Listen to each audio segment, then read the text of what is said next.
Assalamualaikum warahmatullahi wabarakatuh. Innal hamdalillah nahmaduhu wa nasta'inuhu wa nastaghfiruh wa na'udzu billahi min syururi anfusina wa min sayyiati a'malina. May yahdihillahu fala mudilla lahu wa may yudlilhu fala hadiyalah.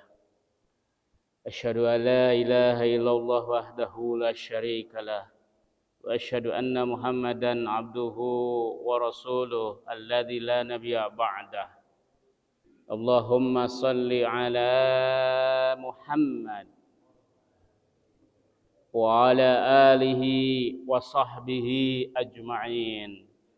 Faqala Allah ta'ala fil Qur'anil Karim, a'udzu billahi minasy syaithanir rajim.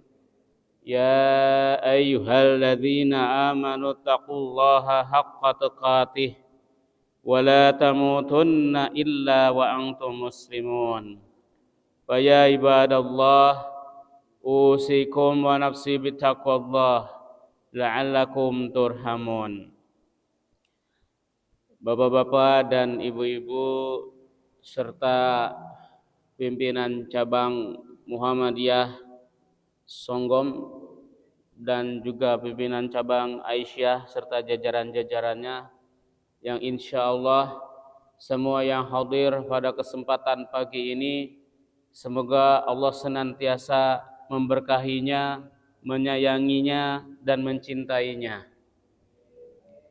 Marilah pada kesempatan pagi ini di tempat yang baik ini bersama orang-orang baik kita senantiasa bersyukur kepada Allah Subhanahu wa taala yang telah begitu banyak melimpahkan kenikmatan kepada kita semuanya. Baik nikmat iman, nikmat Islam dan juga nikmat hidup dan kehidupan ini. Setiap tarikan napas dan hembusan napas yang kita lakukan diawali dari bangun tidur lalu beraktivitas di pagi hari sampai sore hari dan di malam harinya kita istirahat kembali, tentu itu semua tidak akan pernah bisa lepas dari karunia Allah Subhanahu wa taala.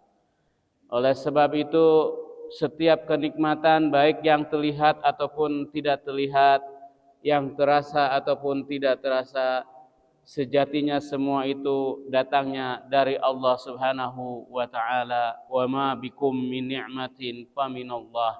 Segala kenikmatan yang datang kepada kita semuanya, sejatinya semua itu datangnya dari Allah Subhanahu wa taala.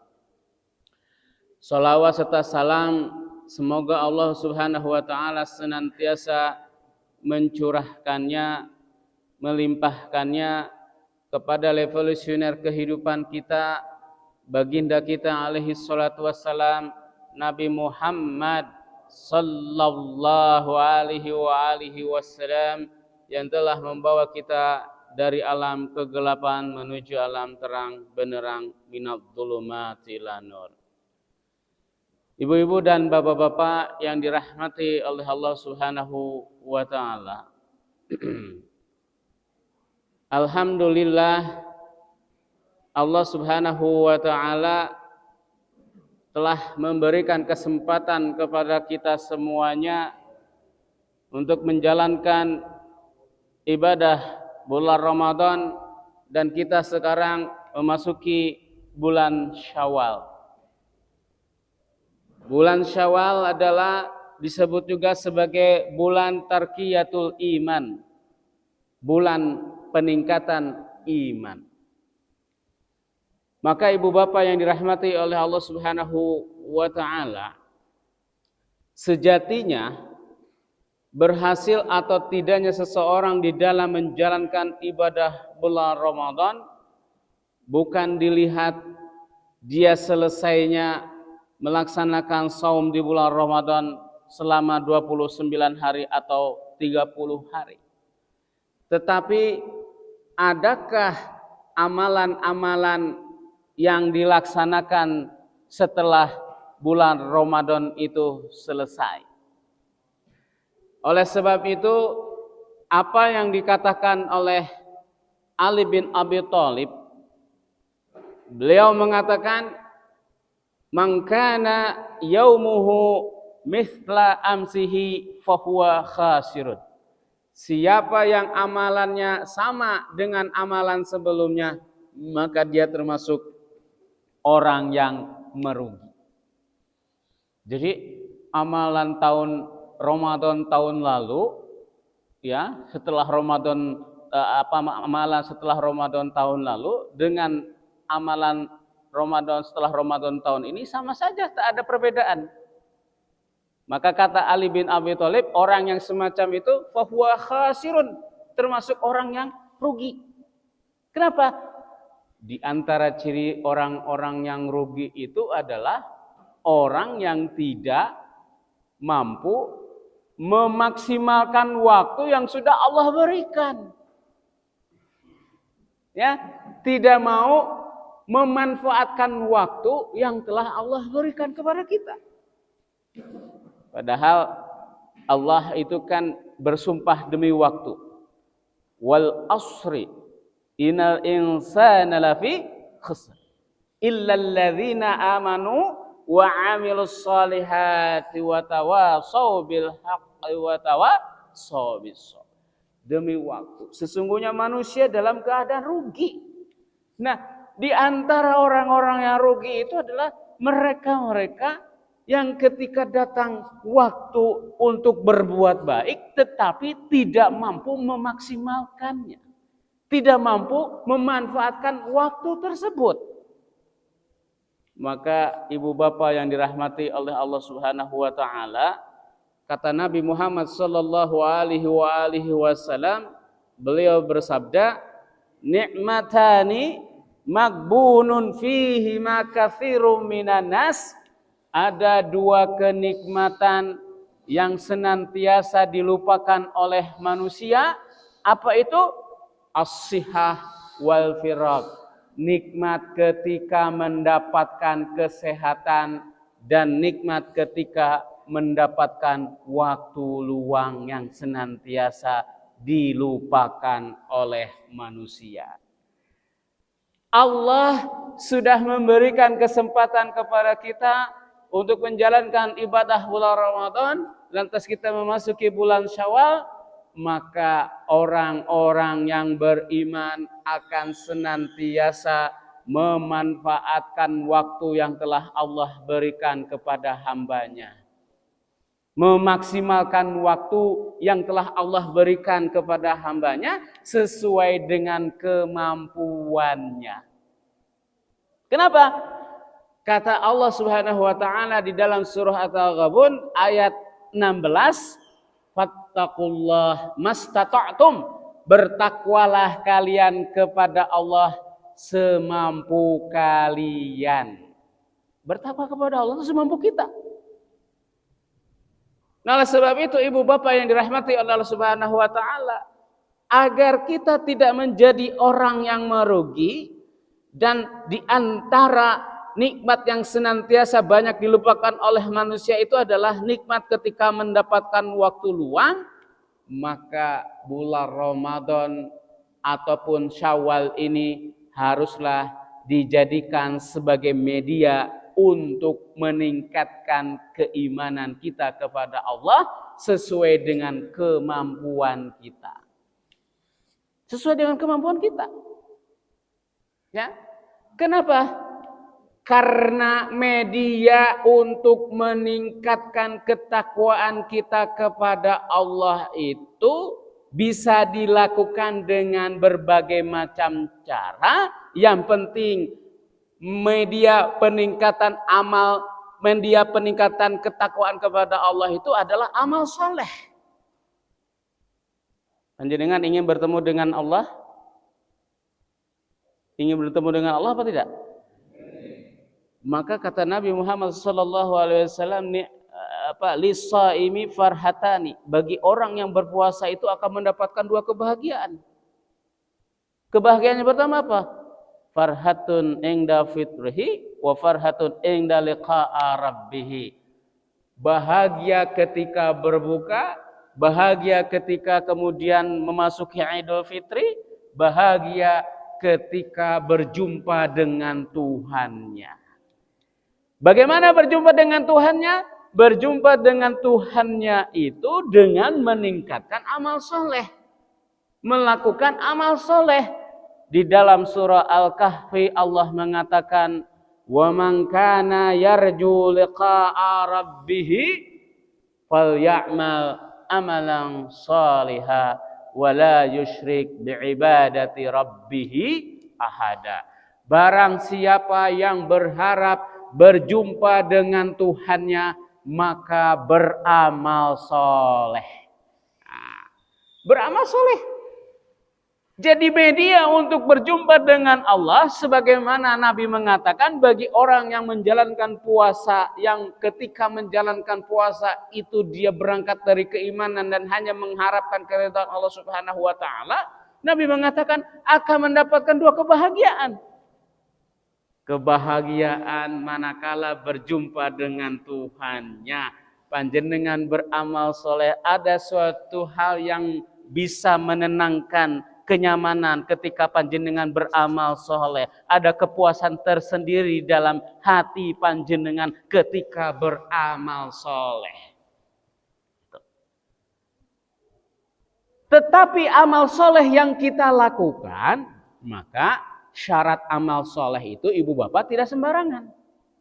Ada 3. Apa syarat amal soleh itu? Syarat amal soleh itu yang pertama adalah ikhlas. Ya, ikhlas. Apa itu ikhlas? Ikhlas itu menyempurnakan ketaatan kita kepada Allah Subhanahu wa taala. Itu ikhlas. Maka orang yang ikhlas itu adalah orang yang senantiasa mengatakan la ma'buda illallah. Tidak ada yang patut diibadahi kecuali Allah. Wala maqsuda illallah. Tidak ada yang dimaksud kecuali Allah.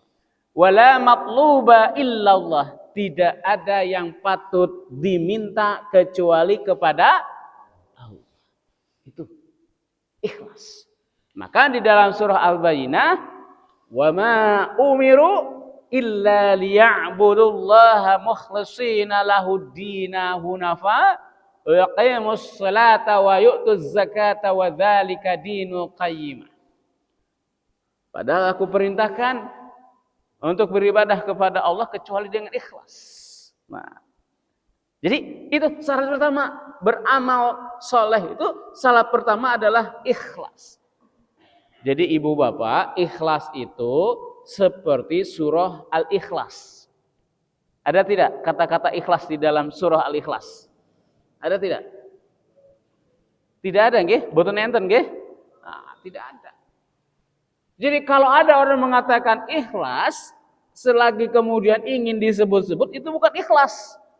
Saya mau bersedekah untuk pembangunan masjid, tapi tolong selama 1 bulan diumumkan berturut-turut disebutkan keturunan saya, misalnya. Nah, itu bukan ikhlas namanya. Ya, bukan ikhlas. Itu bukan ikhlas. Kalau ketika bersedekah pembangunan masjid ada syarat-syaratnya. Tapi tolong diumumkan selama 1 bulan berturut-turut ketika Jumatan. Nah, itu jadi sisa ikhlas itu tanpa syarat. Dia beribadah karena Allah, ya, meminta karena Allah, yang dituju, yang dimaksud hanya Allah. Itu ikhlas. Nah, oleh sebab itu ibu bapak yang dirahmati oleh Allah Subhanahu wa taala, jadi ada ikhlas. Ikhlas itu adalah perintah dari Allah Subhanahu wa taala. Ikhlas itu adalah perintah dari Allah Subhanahu wa taala. Ada yang disebut dengan ridho. Ridho itu adalah sesuatu yang refleks yang ada pada diri kita. Itu ridho. Maka ibu bapak yang dirahmati oleh Allah Subhanahu wa taala, ada orang yang menjalankan kehidupannya itu mencari keridhaan manusia, ada orang yang menjalankan kehidupannya mencari keridhaan Allah. Di dalam sebuah hadis Nabi Muhammad sallallahu alaihi wasallam, Beliau bersabda, "Man iltamasa ridallah bisakhatin nas radhiyallahu anhu wa arda anhun nas." Siapa yang mencari ridha Allah di tengah manusia benci terhadap orang yang mencari ridha Allah Subhanahu wa taala, maka Allah akan ikut meridhoinya dan manusia-manusia yang mencari ridha Allah pun akan ikut meridhoinya. Wa man iltamasa ridha nas bi sakhatillah sakhitallahu alaihi wa askhata alaihi nas. Siapa yang mencari ridha manusia di tengah-tengah Allah benci terhadap orang-orang yang mencari ridha manusia, maka Allah pun akan ikut murka kepada orang yang mencari ridha manusia, dan orang-orang yang mencari ridha Allah pun akan ikut murka kepada orang-orang yang mencari ridha manusia. Nah, oleh sebab itu ibu bapak yang dirahmati oleh Allah Subhanahu wa taala, ketika kita SD masuk ibtidaiyah, ustadz kita mengajarkan dengan doa apa? Raditu billahi rabba wa bil islami dina wa bi Muhammadin nabiyyaw wa rasula. Rabbi zidni ilma warzuqni fahma. Masih ingat ya? Nah, ketika ibtidaiyah diajarkan oleh ustadz kita, ya, setiap memasuki kelas diajarkan, ayo anak-anakku kita berdoa. Raditu billah. Masih ingat? Itu artinya apa? Ustadz kita menginginkan ketika kita belajar yang dicari hanya keridhaan Allah Subhanahu wa ta'ala. Nah, oleh sebab itu ibu bapak, orang yang mencari keridhaan manusia dengan orang yang mencari keridhaan Allah itu berbeda. Orang yang mencari keridhaan manusia yang dikejar adalah dunia. Maka kata Allah, orang yang mencari keridhaan manusia itu tidak akan mendapatkan keberkahan. Ketika menjalankan puasa, ya puasa hanya sum'ah dan riya. Hanya ingin didengar, hanya ingin dipuji. Ketika dia bersedekah pembangunan masjid, ada syarat-syarat tadi. Bukan keridhaan Allah yang dikejar, tapi keridhaan manusia. Maka Syekh Muhammad Mutawalli Asy'arawi, beliau mengatakan rezeki itu ada 4 tingkatan. Pertama, beliau katakan, Syekh Muhammad Mutawalli Asy'arawi ini ulama besar dari Mesir, beliau mengatakan al-malu huwa adna darajatu rizki. Harta itu berada pada tingkatan rezeki yang paling rendah. Harta itu, kata Syekh Muhammad Mutawalli Asy'arawi, posisinya berada pada tingkatan yang paling rendah, rezeki yang paling rendah. Itu harta. Kenapa? Karena setiap orang bisa mencari harta. Gara-gara harta orang rebutan jabatan. Gara-gara harta orang rebutan bikin SPPG. Ya, betul? Ya, walaupun tidak sesuai dengan fakta. Betul tidak? Gara-gara harta rebutan warisan, gara-gara harta saling membunuh, gara-gara harta rebutan kedudukan jabatan, menghalalkan segala cara dengan mengubah Mahkamah Konstitusi. Betul tidak? Itu rezeki, harta rezeki yang paling rendah tingkatannya. Nah, orientasi orang-orang yang tidak beriman kepada Allah, orientasi orang-orang yang rugi itu, orientasinya harta saja yang dikejar. Maka kita ketika berdoa yang dikejar apa? Minta dunia. Sebagaimana Allah katakan dalam surah Al-Baqarah ayat 204 sampai 207. Wa minan nasi may yaqulu rabbana atina fid dunya. Ada di antara kebanyakan manusia yang ketika berdoa hanya minta dunia saja. Wa ma lahu fil akhirati min khalaq. dia di akhirat tidak akan mendapatkan apa-apa. Orang yang semacam ini tidak mencari keridhaan Allah. Maka ketika bekerja dari pagi sampai malam apa? Amilatun nasibah. Taslan naron hamiyah. Tusqa min ainin aniyah. Laisa lahum tu'amun illa min dhari. Bekerja dari pagi sampai malam tapi tidak mendapatkan apa-apa kecuali capek. Ya. Maka oleh sebab itu ibu bapak yang dirahmati oleh Allah Subhanahu wa taala, orang mencari keridhaan Allah dari pagi sampai sore, kemudian tidur lagi, dia niatkan bekerja karena Allah akan menjadikan pahala. Lelah jadi lillah. Nah, oleh sebab itu Syekh Muhammad Mutawali mengatakan bahwa ternyata harta itu adalah tingkatan rezeki yang paling rendah karena bisa melupakan Allah Subhanahu wa taala dengan harta tersebut. Kan Nabi menegaskan di dalam hadisnya, ya, man kanatid dunya hammahu, siapa orientasinya dunia semata-mata, faraqallahu alaihi, maka Allah akan memporak-porandakan segala urusannya, wa ja'ala faqrahu min baini ainaihi, dan Allah jadikan kefakirannya berada di kedua pelupuk matanya. Orientasinya hanya semata-mata dunia. Jadi Syekh Muhammad Mutawali itu menjabarkan terkait dengan kondisi orang-orang yang hanya mencari ridho manusia, di antaranya yang dikejar adalah harta. Yang dikejar adalah popularitas. Lalu yang kedua kata Syekh Muhammad Mutawali Asy'arawi, beliau mengatakan juga, saya ingin lanjut ke pendapat yang kedua sebelum melanjutkan Syekh Muhammad Mutawali terkait dengan rezeki tadi. Ada ulama yang kemudian bisa disambungkan dengan pendapatnya Syekh Muhammad Mutawali, yaitu Abdul Hamid Asy-Syilqi. Beliau mengatakan, man i'tamada ala malihi qalla, siapa yang menyandarkan hidupnya pada hartanya, maka dia akan merasa kurang. Merasa sedikit, Pak. Kebanyakan di antara manusia itu, ya, para koruptor itu, apakah kemudian karena hartanya sedikit atau banyak, atau rasa syukurnya berkurang? Rasa syukurnya tidak ada, betul ya? Jadi bukan masalah sedikit atau banyak harta yang kita miliki, tetapi rasa bersyukurnya tidak ada, betul?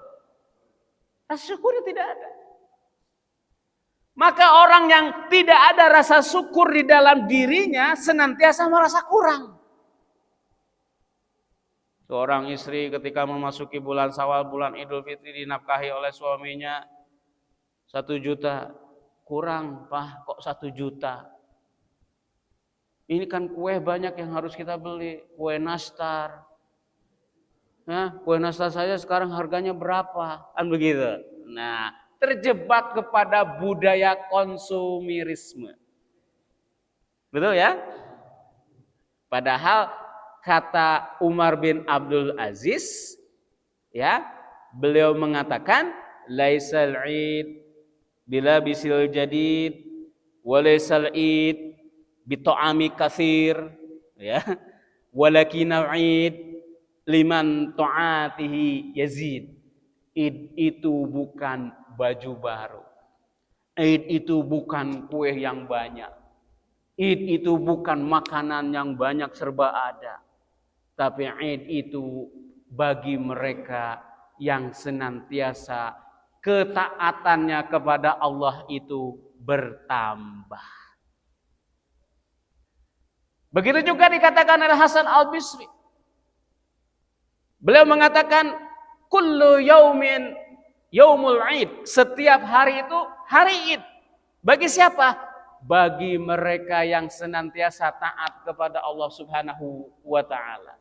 Bagi mereka yang senantiasa bersyukur. Bagi mereka yang senantiasa berzikir.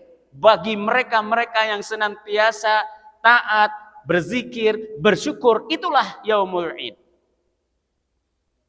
Kemudian dikatakan juga, beliau mengatakan, ya, laisa id, bahwa id itu adalah bagi mereka-mereka liman khafa yaumal wa'id, bagi mereka-mereka yang takut akan hari akhir. Itu yang disebut id. Maka ibu bapak, tidak semua orang bisa merayakan id. Setiap orang bisa merayakan lebaran, tapi tidak semua orang bisa merayakan id. Lebaran siapa saja bisa, orang kafir pun menikmati lebaran, jual makanan, jual baju, betul tidak? Tapi tidak semua orang kemudian akan ya merayakannya namanya Id, sebab Id itu bagi mereka-mereka yang bertambah ketaatannya kepada Allah, yang senantiasa dekat dengan Allah. Ya, maka doa khatib itu ja'alnallah minal aidin wal faizin. Taqabbalallahu minna wa minkum. Bukan artinya mohon maaf lahir dan batin, kan begitu? Seperti itu. Semoga Allah menjadikan kita ini kembali kepada ketaatan kepada Allah. Wal faizin, menjadi orang yang bahagia. Menjadi orang yang beruntung. Karena tujuan dari berpuasa itu diperintahkan Allah kepada kita, tujuannya agar kita menjadi orang yang beruntung, menjadi orang yang bertakwa. Orang bertakwa itu adalah orang yang beruntung. Nah, oleh sebab itu, ibu bapak yang dirahmati oleh Allah Subhanahu wa taala, maka oleh sebab itu kata Syekh Abdul Hamid As-Sulki, man i'tamada ala malihi qalla, siapa yang menggantungkan, menyandarkan hidupnya pada hartanya, dia akan merasa kurang dan kurang. Kurang. Ya, tidak bersyukur. Hadirilah pengajian PCM Songgom ya, dengan narasumber ini. Ditanya, besok snacknya apa? Ya. Nasi bungkus akeh nenggon gua akeh ngopo. Ya, tidak bersyukur. Ya. Dengan nasi-nasi seperti itu, coba kita bayangkan di Palestina itu. Nah, mencari sesuap nasi seperti itu, Masya Allah susahnya minta ampun. Dan Alhamdulillah sekarang negeri Israel, Zionis, bangsa kera pun sudah merasakan apa yang diderita oleh saudara kita kaum muslimin di Palestina. Mudah-mudahan Israel laknatullah hancur sehancur-hancurnya.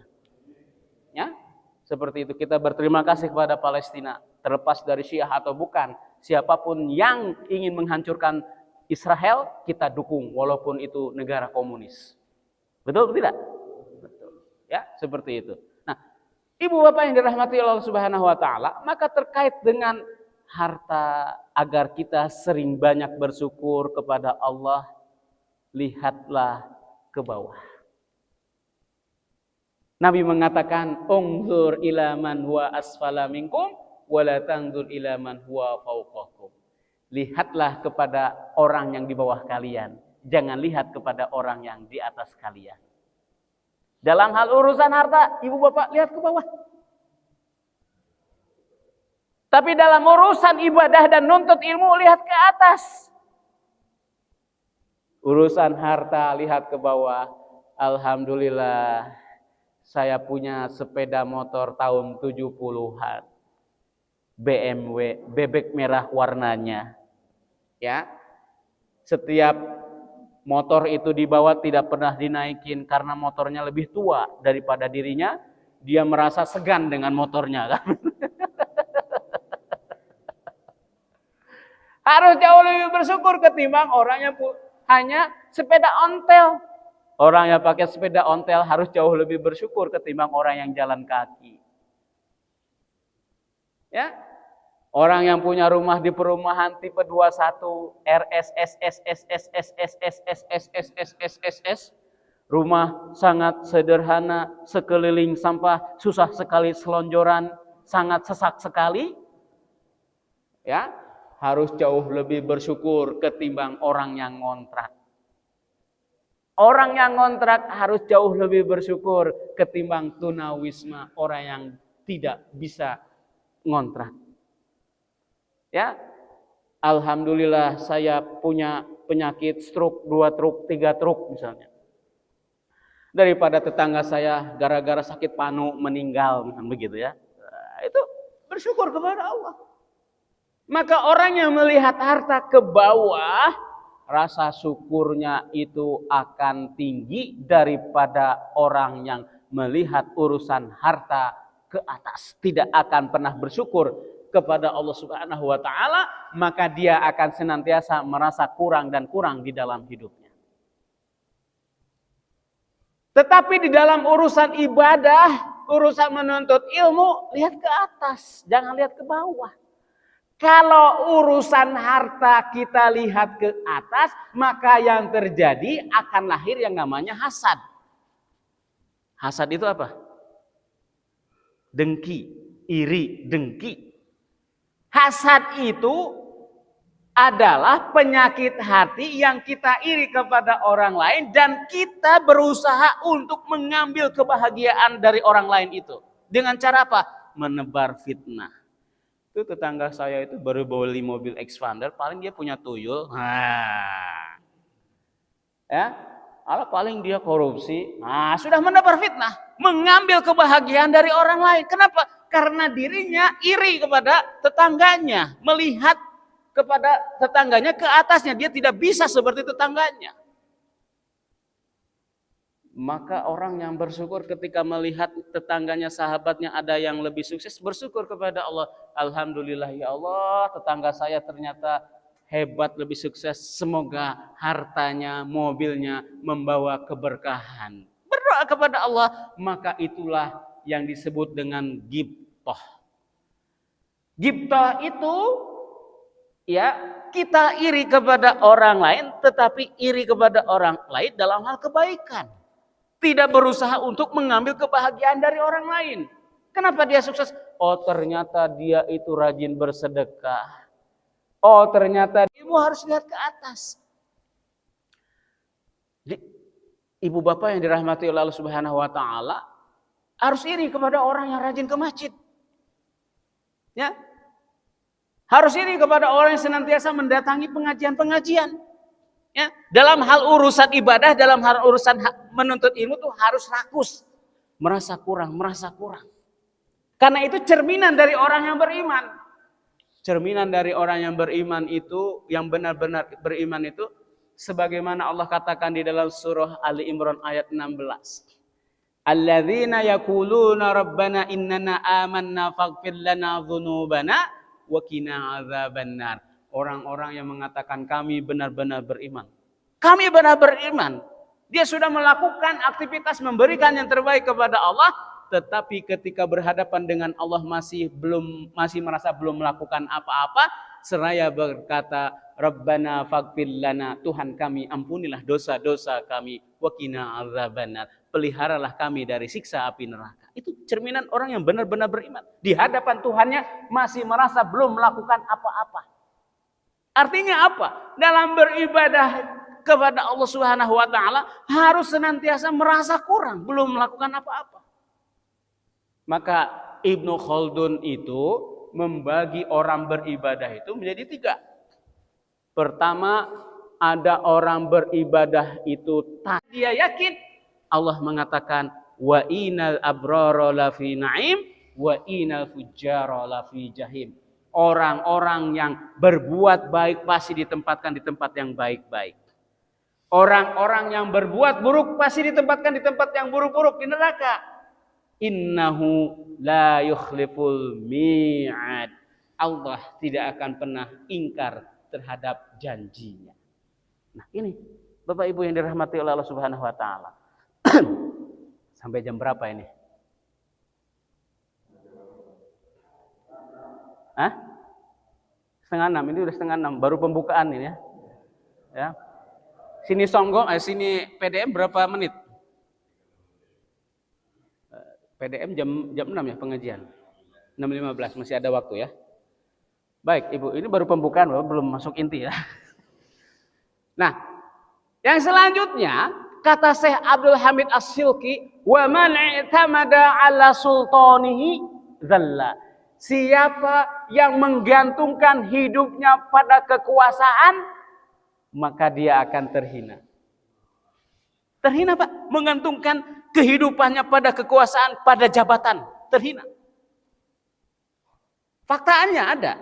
Ayat-ayat kauniyah, ayat-ayat alam semesta ini sudah berbicara di negara kita. Orang-orang yang mengejar kekuasaan terhina, dipermasalahkan ijazahnya. Betul tidak? Kenapa? Orientasinya kekuasaan. Maka kata Syekh Abdul Hamid As-Silki, "Wa man i'tamada 'ala sultanihi dhalla." Siapa yang menyandarkan, menggantungkan hidupnya pada kekuasaan, dhalla, dia akan terhina. Firaun terhina apa tidak? Terhina. Kenapa? Menggantungkan hidupnya pada kekuasaan dengan lantang menantang kepada Allah. Ya, ana rabbakumul a'la, aku ini Tuhanmu yang maha tinggi. Seperti itu. Coba ibu bapak, orang yang mengejar jabatan, ya, begitu pensiun dia kena sindrom, power syndrome, langsung stroke, ya kan? Kenapa? Karena dia senantiasa biasa dilayani, tidak melayani ketika menjabat. Beda dengan orang yang ketika menjabat dia berfungsi melayani. Begitu pensiun karena dia menyadari hidup itu harus siap memimpin dan dipimpin. Begitu kemudian dia pensiun, dia siap dengan segala apapun. Dia banyak aktivitas, dia banyak melakukan aktivitas dimanapun karena yang namanya bekerja tidak harus di kantor. Maka siapa di antara kita yang orientasinya semata-mata kekuasaan, Allah akan hinakan itu. Orang-orang yang semata-mata karena orientasi kekuasaan ketika menjabat pasti dia tidak akan amanah. Abuse of power, menyalahgunakan kekuasaan.